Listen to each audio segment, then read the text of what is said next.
이번에는 좀 색다른 예시로 귀남 논증의 쓰임을 여러분과 함께 살펴보려고 합니다. 소개해 드리려고 하는 이 색다른 예시는요, 2012년 개봉한 지상의 별처럼이라는 영화예요. 개봉 당시에는 사실은 많이 주목을 못 받았는데 몇 해 전에 이 영화가 역주행에 성공을 했습니다. 그 역주행에 성공을 했다는 건 나름대로 이유가 있지 않겠습니까? 먼저 이 영화에 대한 개요를 말씀드리면 이 영화의 주인공은 이샨이라는 아이예요. 그래서 이샨이라는 아이의 말과 글, 행동에 관해서 어른들의 다양한 시각을 엿볼 수 있다는 점이죠.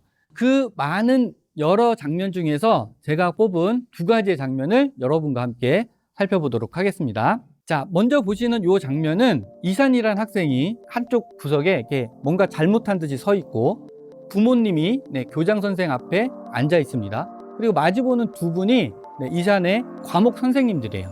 자, 그 중에 한 분이 이런 이야기를 합니다. 이샨이란 이 친구가 책을 아주 싫어한다. 영어를 쓴 거를 보면 마치 러시아어 같다. 일부러 틀리는 것 같다. 뭐 이런 이야기를 하죠. 또 이런 말도 합니다. 늘 자기한테 와서 목마르다. 화장실 가고 싶다. 뭐 이런 이야기를 한다는 거죠. 뭔가 학습에 대한 태도가 잘못됐다라는 점들을 좀 부각시키려고 하는 것 같아요. 자, 그 옆에 있는 또 다른 한 선생이 이런 얘기를 합니다. 시험이 모두 다 빵점이다. 3, 3은 9여야 되는데 3, 3은 3이다. 뭐 이렇게 답변을 한다라는 거죠.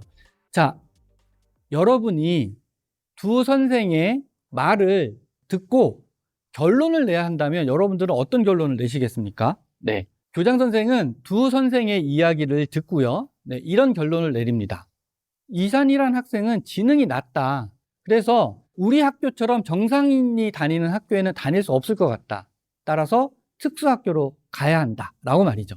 아마 이제 이 이야기들 실제로 들으면 뭐 듣는 당사자의 이샨의 마음은 얼마나 가슴이 미어지겠습니까? 자기의 속마음도 모르고 저분들이 나의 너무 속사정을 모르고 말을 그렇게 하시면 안 될 것 같은데 라고 생각하지만 말을 못할 수밖에 없죠. 자, 그래서 결과적으로 이샨은 교장 선생님의 결론에 따라서 학교를 전학을 합니다. 자, 그 전학간 곳에서 니쿤부라는 선생을 만나는데 지금부터 소개해드리는 사례는 니쿤부 선생의 귀남 논증 사례예요. 자, 니쿤부 선생이 이샨이라는 학생이 굉장히 특이한 거예요. 말과 그다음에 글과 행동이 뭔가 앞뒤가 짜임새가 없어요. 그래서 그것을 좀 이상하게 생각을 해서 이샨이라는 학생을 아주 면밀하게 검토를 하고 관찰을 했어요.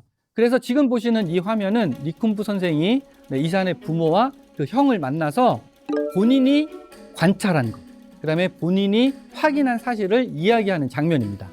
어머니한테 이런 이야기를 합니다. D와 B를 바꿔 쓴다. 그러니까 비슷한 글자를 계속 혼돈해서 쓴다는 거예요. S와 R을 바꿔 쓰기도 하고 H와 T를 잘 구분하지 못하기도 한다. 자, 두 번째, 애니멀이라는 철자를 3번씩이나 틀렸다. 자, 그리고 마지막 세 번째, 탑과 팝을 구분하지 못하고 솔리드와 소리드도 구분하지 못한다. 이것은 이런 내용들, 이러한 사실들로 봤을 때, 자, 여러분들은 어떤 결론을 내시겠습니까?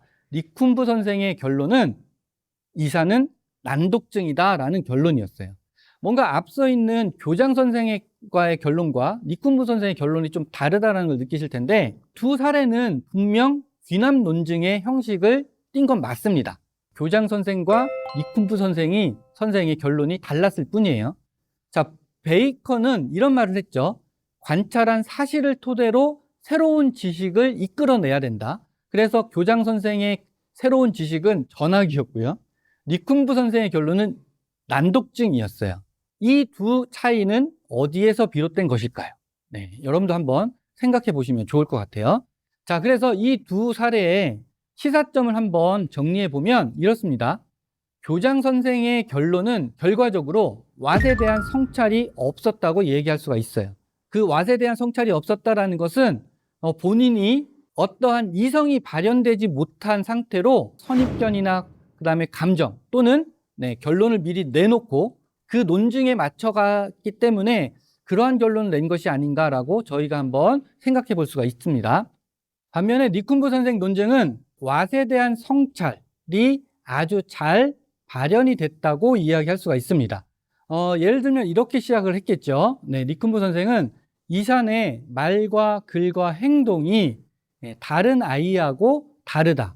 이 차이점은 무엇인가?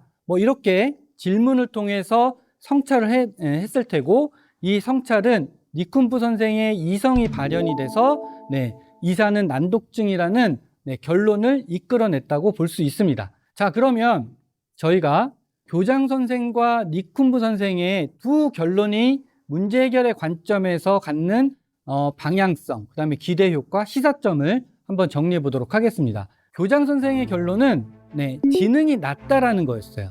그래서 지능이 낮다라는 이 결론에 따라서 교장 선생의 해결 방향은 특수학교로 전학을 보내는 겁니다. 어떻게 얼핏 보면 문제가 해결이 된 것 같지만 문제의 근원을 파악하지 못하고 겉핥기식으로 문제 해결하는 것을 우리는 피상적인 문제 해결이라고 하는데, 이 피상적인 문제 해결의 단점은 무엇이냐면 똑같은 일들이 계속해서 반복한다는 거죠. 그래서 교장 선생이 있는 그 학교는 이산하고 비슷한 증상이 있는 학생들이 있으면 계속해서 전학을 보내는 것으로 문제를 해결하고 말 겁니다. 자, 반면에 니쿤프 선생의 결론은 이산은 난독증이다 라는 결론을 냈고, 이것을 해결하는 방향은 난독증을 치료할 수 있는 다양한 방식을 저희가 탐색하고 고민할 수가 있을 것 같아요.